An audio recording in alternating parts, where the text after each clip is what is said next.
ചരിത്രം പലപ്പോഴും രാജാക്കന്മാരുടേതാണ്. എന്നാൽ ചിലപ്പോഴൊക്കെ ഒരു സാമ്രാജ്യത്തിന്റെ മുഴുവൻ ഭാരവും ഒരു സ്ത്രീയുടെ കൈകളിലേക്ക് വന്നു ചേരും.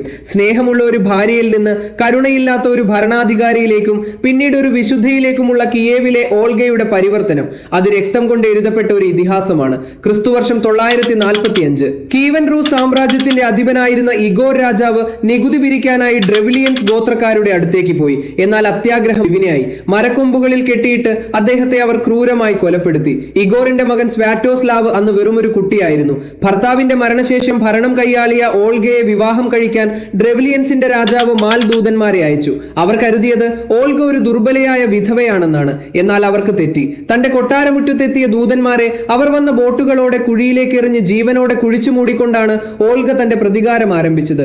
ഇത് വെറുമൊരു കൊലപാതകമായിരുന്നില്ല, ശത്രുക്കൾക്കുള്ള ആദ്യത്തെ താക്കീതായിരുന്നു. പിന്നീടുള്ള പ്രതികാരങ്ങൾ അതിലും ഭീകരമായിരുന്നു. ദ്രെവിലിയൻസിലെ പ്രമുഖരെ ഒരു കുളിപ്പുരയിലിട്ട് ചുട്ടുകൊന്നു.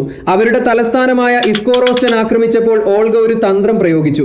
ഓരോ വീട്ടിൽ നിന്നും 3 പ്രാവുകളെയും 3 കുരുവികളെയും വീതം നികുതിയായി നൽകാൻ അവൾ ആവശ്യപ്പെട്ടു. സമാധാനത്തിന്റെ അടയാളമെന്നു കരുതി അവർ അത് നൽകി. എന്നാൽ രാത്രിയിൽ ആ പക്ഷികളുടെ കാലിൽ തീ പടരുന്ന തുണികൾ കെട്ടി അവയെ പറത്തിവിട്ടു. നിമിഷങ്ങൾക്കുള്ളിൽ ആ നഗരം മുഴുവൻ ചാരമായി മാറി. അധികാരം സുരക്ഷിതമാക്കാൻ വെറും യുദ്ധം മാത്രം പോരാ എന്ന് ഓൾഗയ്ക്ക് അറിയാമായിരുന്നു. റൂസ് സാമ്രാജ്യത്തിന്റെ ഭരണ സംവിധാനത്തിൽ അവർ വിപ്ലവകരമായ മാറ്റങ്ങൾ വരുത്തി. ആദ്യത്തെ നികുതി പരിഷ്കാരങ്ങൾ നടപ്പിലാക്കിയത് ഓൾഗയായിരുന്നു. രാഷ്ട്രീയമായ കരുത്തു വർദ്ധിപ്പിക്കാൻ അവർ കോൺസ്റ്റാന്റിനോപ്പിളിലേക്ക് പോയി. അവിടെ വെച്ച് ക്രിസ്തുമതം സ്വീകരിച്ചു. ബൈസന്റൈൻ ചക്രവർത്തിയുടെ വിവാഹാഭ്യർത്ഥനയിൽ നിന്ന് ബുദ്ധിപൂർവ്വം ഒഴിഞ്ഞു മാറാൻ സ്വന്തം മാമോദീസയെ അവരൊരു ആയുധമാക്കി. അങ്ങനെ റൂസ് സാമ്രാജ്യത്തിൽ ക്രിസ്തുമതത്തിന്റെ വിത്തുകൾ പാകിയ ആദ്യ ഭരണാധികാരിയായി അവർ മാറി.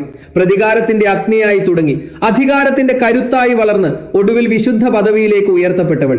തന്റെ മകനും പേരമകനുമായി ഒരു സാമ്രാജ്യത്തെ മുഴുവൻ കരുത്തുറ്റതാക്കി മാറ്റിയ ഓൾഗ ഇന്നും ചരിത്രത്തിലെ ഏറ്റവും നിഗൂഢവും ശക്തവുമായ സ്ത്രീ സാന്നിധ്യമാണ്. ഭയപ്പെടേണ്ടത് ആരെയാണെന്ന് ചരിത്രം നമ്മെ ഓർമ്മിപ്പിക്കുന്നു. കിയേവിലെ ഓൾഗയെ പോലെയുള്ള ഒരാളെ ഒരിക്കലും നിസ്സാരമായി കാണരുത്.